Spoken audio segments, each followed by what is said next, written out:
Right, so welcome to Trauma-Informed Care. This is just a short PowerPoint on what exactly trauma-informed care is and how it's different from the previous way of doing business in the mental health system.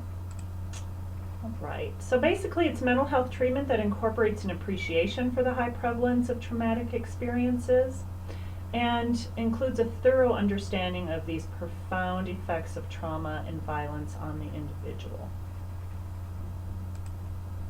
So why would we use this? Based on the first podcast too, and talking about prevalence, but mainly the majority of adults and children in psychiatric treatment settings especially have trauma histories and have overlapping problems, what we would call comorbid problems with mental disorders, addictions, physical health, and crime. Many people in the substance treatment units, for example, have traumatic stress symptoms, and these interfere with them achieving or maintaining their sobriety. And certainly a very sizable percentage of adults and children in the prison or juvenile justice system have trauma histories. I sit on the local corrections board here in Casper, and so we review a lot of files for inmates coming out of the prisons that want to come into work release, and so we have access to those files with their histories, and I can tell you that for the majority there's certainly significant trauma, as well as other things like learning disabilities and substance abuse too. And 90%, as cited before, public mental health clients have been exposed to trauma, and just in the general population, there's certainly all of us, probably, if we peel back the layers, have been exposed to at least one lifetime traumatic event. So we need to presume that the clients we serve have this history, and we should use what's called universal precautions by creating these trauma-informed systems of care.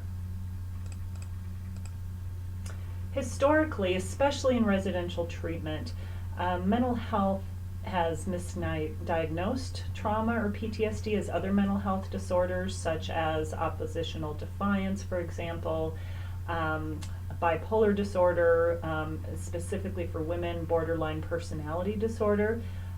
People that were so traumatized that their behaviors, really are coping abilities, but these behaviors are very difficult to deal with.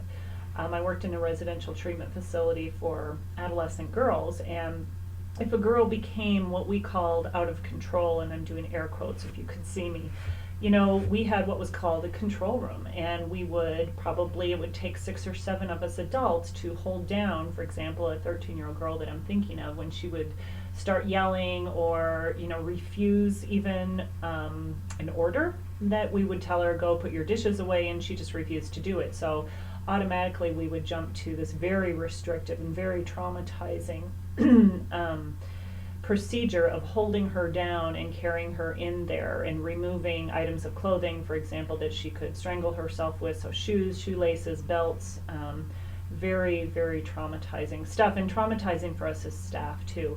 But in many cases, this was the treatment protocol.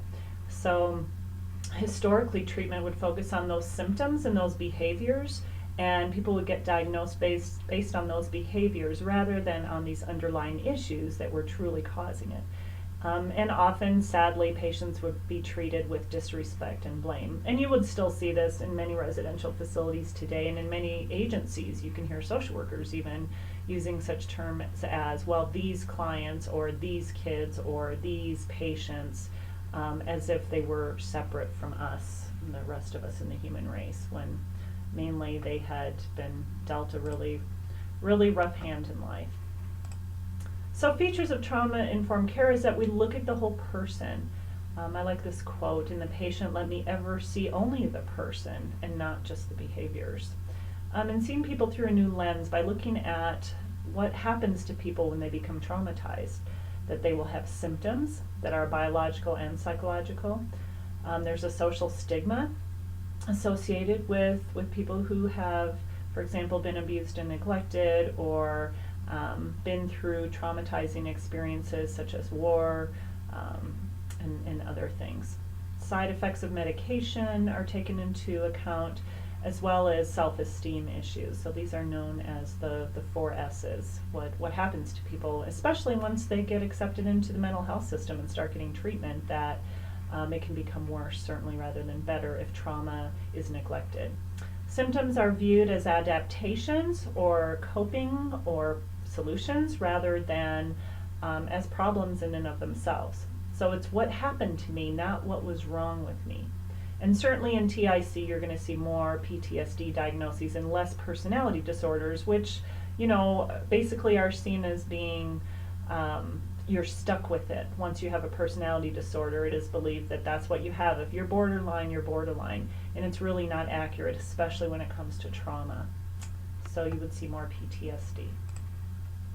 So trauma-informed care asks the question, is drug abuse, for example, self-destructive behavior or a desperate attempt at self-medication and healing or coping?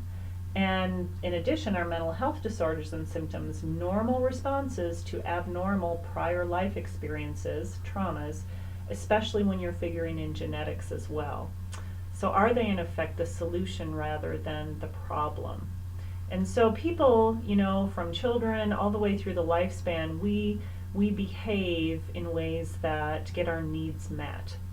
And often those behaviors are what in effect become the problem, and people get labeled, for example, with oppositional defiant or borderline personality disorder, or even bipolar or depression. Well, that's what they're doing. It happens with eating disorders also, and self-harm. But often, if you peel back the layers, again, especially when working with people in therapy, you see that there are people who are struggling, definitely, and often the only escape they have from what in effect are kind of voices going on in their head, not hallucinations necessarily, but just their worldview and who they are, that the only escape they get from that might be through these behaviors, such as using substances or harming themselves. It's often about anxiety, and often anxiety related to trauma and the avoidance of discomfort and painful memories. So trauma-informed care really asks, is trauma perhaps the problem, that's where we should be focusing our energy, rather than on getting somebody sober, which you have to do in order to do this kind of work anyway. But it would see that in a more positive light, that people are medicating themselves because they're in massive amounts of pain. Okay, so core values and goals of TIC are empowerment and recovery. Clients are viewed as the expert on their treatment and on their experience, and as a resilient, strong survivor. I really like this, that it gives credit to people for what they have survived. A client is seen as an active planner and participant in the treatment process rather than as just kind of a passive consumer. And TIC takes a contextual view to problems and solutions, meaning what else is going on? Think systems theory, that we're going to look at in what context does somebody use substances, or what context is a child hiding under a table at school or refusing to obey orders, things like that. What else is going on in their life? So for us as social workers, it aligns really well with our values of self-determination and dignity and self-worth. And it also utilizes a strengths perspective and multi-systemic assessment intervention at the micro, meso, and macro levels. So it fits very, very well with us. So core elements that you might see in a treatment program, for example, is looking at memory identification, processing, and regulation. And the book will get into this in great detail on how this is done. And some of your podcasts will really focus on this too. Anxiety management, identifying and altering maladaptive cognition. So your second chapter in the book on cognitive behavioral therapy will focus on that. Interpersonal communication and social problem solving, more at the meso level. And then direct intervention in the home and community. So this more meso and macro level interventions that TIC will look at. So if you're working at, for example, Wyoming Behavioral Institute, and they are using trauma-informed care as an organization, they will be looking at their policies. For example, when a client is refusing to do something they need to do, or if emotionally they are, going out of control, so to speak, that they're going to look at their policies and think, what is going to be less traumatizing to the individual? How is this going to relate to what we know about trauma? and always using that to make their decisions as an organization. And it will include the appropriate use of medication too. It does not think that medication is not needed, because it certainly has its place, but that is not going, it's just going to be a part of the treatment plan and will be monitored very carefully. So in those organizational policies, you'll see a commitment to trauma assessment and using it to inform treatment constantly. A commitment to avoid any re-traumatizing, prioritizing staff education, and what I think is really neat about is this next one, to offering treatment to staff as needed. Because as I mentioned in the last podcast about vicarious trauma, certainly if you're working day to day with traumatized individuals, you are going to, it's going to leak off basically onto you, and you have to find a way to deal with that too. And then utilizing safety plans and de-escalation techniques, again, to avoid traumatization. So some of the differences between TIC and non-TIC, I'm not going to read these to you, but you can see that there's huge differences between those two. You're going to be educating your staff, you're going to have more trauma diagnoses and probably less mental health diagnoses. You're assessing and recognizing that your practices could be re-traumatizing. Very key is that it's going to minimize, especially in treatment facilities, but also just if you're just doing outpatient work also, minimizing this kind of power and control issue that I'm going to demand that you obey me.